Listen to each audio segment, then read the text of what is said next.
Every generation has a moment where they come just to have some fun. Atlanta is the mecca for black people in America.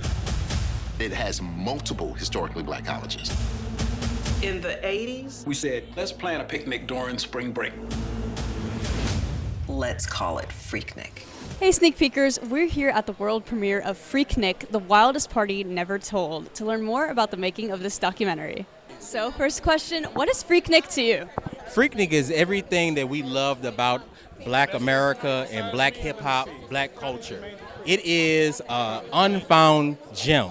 It is a jewel. We are telling a story that was not told.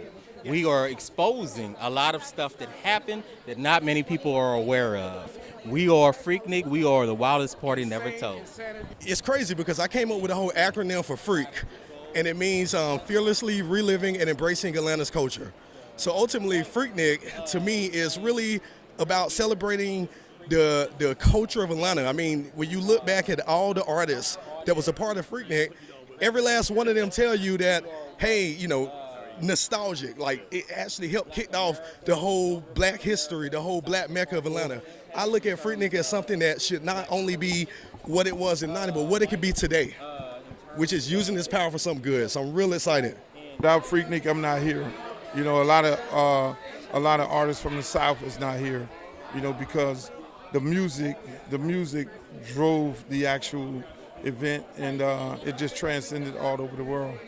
Well, Freaknik is a celebration of black joy. It's about young people from the 90s, from the Atlanta University Center, making their way out of nothing. And so it's a story of young people trying to, you know, do something different. And a lot of people didn't have celebrations for young black people in colleges in the 90s, and they turned a picnic into a cultural juggernaut, right? Almost 400,000 people were at Freaknik in 1995, and it started out like at 50 people. So it's an amazing journey, and I'm excited that the film is going to come out. Have you seen it?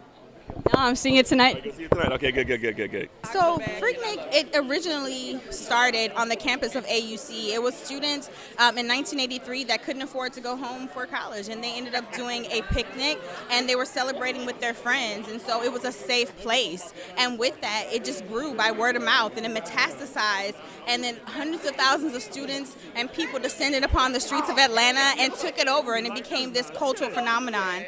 So it was a place where people felt joy. They felt safe to celebrate. But, you know, with the good comes the bad. But the original intent was a beautiful intent.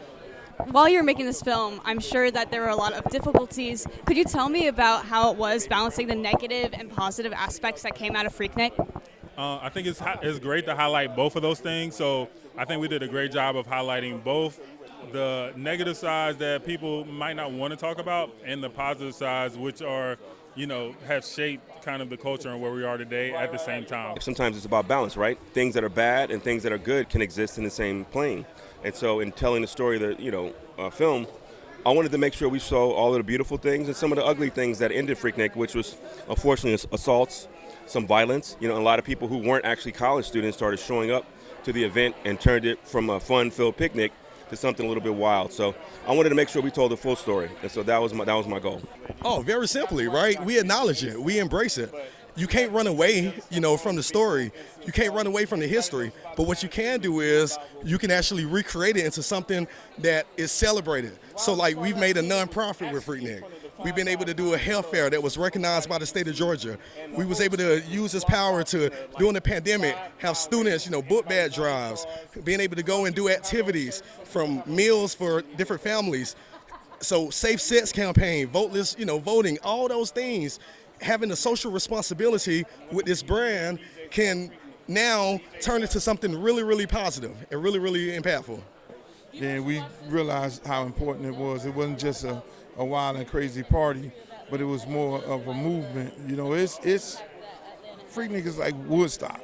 Imagine Woodstock in the 90s for young black people, and it's food, fashion, clothes, it's cars, all of that kind of stuff. So, you know, imagine in like the 90s before we started taking selfies and trying to video ourselves every 5 seconds, and you could just be in the moment and actually have fun.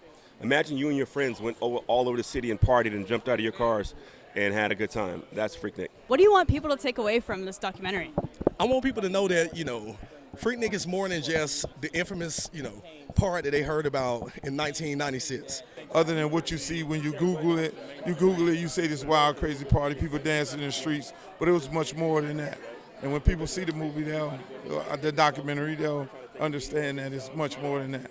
It started off as unity, and ultimately, overwhelmingly, it was about unity. Unfortunately, a few bad apples spoils the bunch, but outside of that, bringing it back in 2019, from doing a March on Old National in 2022 in response for Black Lives, it's Freaknik and the Power, I believe, have a social responsibility to be able to tell the story. That it was more than just a party, and that, you know, Freaknik had great economic impact on the city of Atlanta, you know, the politics that was involved in it, and also just the cultural impact when it came to music and fashion. So many artists were broken at Freaknik. And so I want people to understand not only the lows of it, but the highs and its impact on today's culture. And what do you want people to take away from this story? I want them to see that there was a time when people could go and have fun on the streets. It wasn't dangerous. People could go out all over the city and not step on a shoe or nothing crazy and have fun. I think that we're missing today fun. I think a lot of people don't just be in the moment and have fun.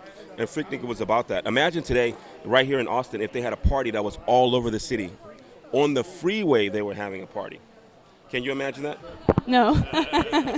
Really good to talk to you, though. Yeah, it was great to talk to you. Thank you. Yeah. And since we are student filmmakers, do you have any advice for students pursuing film? Never give up. And also, don't chase the industry, chase the story, and just be true to it, and, you know, hone on to it, and be okay with no. There's no's that are going to come. Make sure that you collaborate with your fellow filmmakers. Don't always feel like you have to reach to the top. You know, a lot of people say, like Issa Rae, collaborate across. So just keep going, but chase the story. Don't chase the industry. Don't chase fame. Don't chase fortune, but chase the story and tell it with heart. Thank you so much. Thanks for watching. If you like this video, make sure to like and subscribe. And if you want more of our South by Southwest content, you can click on any of the videos over here.